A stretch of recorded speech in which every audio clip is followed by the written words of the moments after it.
A maintenance worker found an elevator that wasn't supposed to be there. No records, no blueprints, no floor number. And according to the final security report, it moved on its own. The story begins inside a government office building scheduled for renovation. The structure had stood for more than 50 years. Thousands of employees had worked there. Every hallway was documented. Every room was cataloged. At least that's what everyone believed. In February 2026, contractors began removing old wall panels from a little-used storage area in the basement. Behind one section of drywall, workers discovered something unexpected: an elevator door, hidden completely behind the wall. The metal looked old, far older than the rest of the building. The strange part, no one knew it existed. Building managers checked maintenance records, nothing. Architectural blueprints, nothing. Inspection reports, nothing. It was as if the elevator had never been part of the building. At first, everyone assumed it was a forgotten service lift, a relic from an earlier renovation.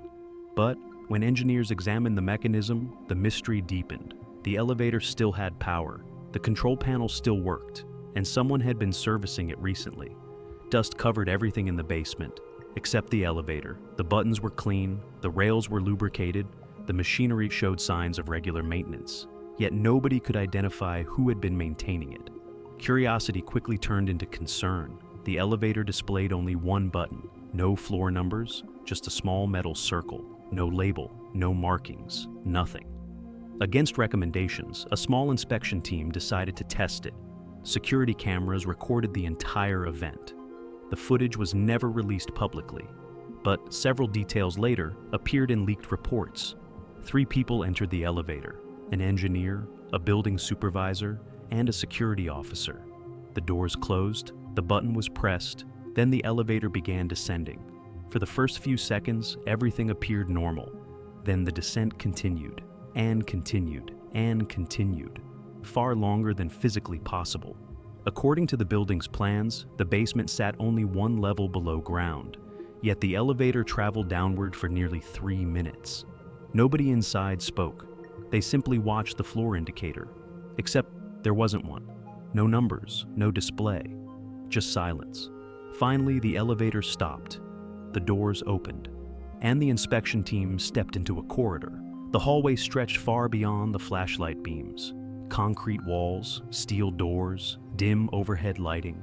The place looked abandoned, yet strangely clean. As if someone expected visitors, the team began documenting everything. Door after door lined the corridor. Most were locked. Many carried identification plates that had been deliberately removed. Then they found the first room. Inside were rows of desks, old computers, stacks of paper files, coffee cups, office supplies. Everything appeared frozen in time, as though the occupants had left the moments earlier. But there was no dust, no decay, no indication of abandonment. One investigator later described the space as an office waiting for people who never came back. Then they found the clocks. Every clock in every room displayed exactly the same time. 2:17 a.m. None were moving. The team continued deeper. That's when the radio problems started. Communication with the surface became distorted. Voices broke apart. Static filled every transmission. Then a security officer reported hearing footsteps, not ahead of them, behind them. The group stopped, listened, nothing. Then they continued. Minutes later, the footsteps returned, slow, steady, always matching their pace. Whenever the team stopped, the footsteps stopped too. The reports become inconsistent after that point. Some documents claim the team found a large archive room. Others mention sealed offices and locked storage areas. But every version includes one detail: a directory mounted on the wall. The directory listed every department operating on the hidden level, and at the top was a heading: Department 17. There was only one problem: no government records mention a Department 17. Not before the discovery, not after. The inspection team spent less than 30 minutes below before returning to the elevator. At least that was their intention. According to the leaked report, the elevator wasn't where they left it. The doors were gone. The corridor was empty. The shaft entrance had disappeared. Panic spread quickly. The team began retracing their path. Every hallway looked identical. Every room appeared unchanged. The footsteps returned, closer this time. Then all radio communication stopped. completely. When contact was finally restored, surface personnel reported something impossible. Only 5 minutes had passed above ground. The inspection team insisted they had been below for nearly 3 hours. The discrepancy was never explained. Eventually, the elevator reappeared, at least according to the report. The team returned safely. But the story didn't end there. Over the next several weeks, security systems began recording unusual activity near the hidden elevator. Motion detectors activated when nobody was present. Elevator cameras showed doors opening and closing repeatedly. And several employees reported hearing elevator chimes in parts of the building where no elevator existed. Then came the final incident. A security guard working the night shift investigated a motion alert in the basement. He approached the hidden elevator. The doors were already open. Inside, according to his statement, someone was standing in the back corner, facing the wall, completely motionless. The guard called out several times, no response. He stepped closer.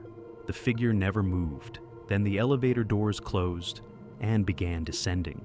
The guard never entered. He watched the elevator disappear.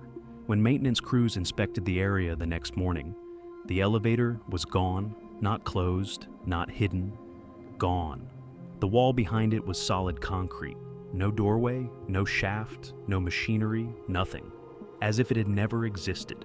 Today, officials deny the incident ever occurred. No building records mention the elevator. No Department 17 exists. And no public investigation was ever announced. But according to one anonymous source who claims to have reviewed the original report, the final page contained a handwritten note. A note added after the elevator disappeared, just 6 words. Do not answer if it opens.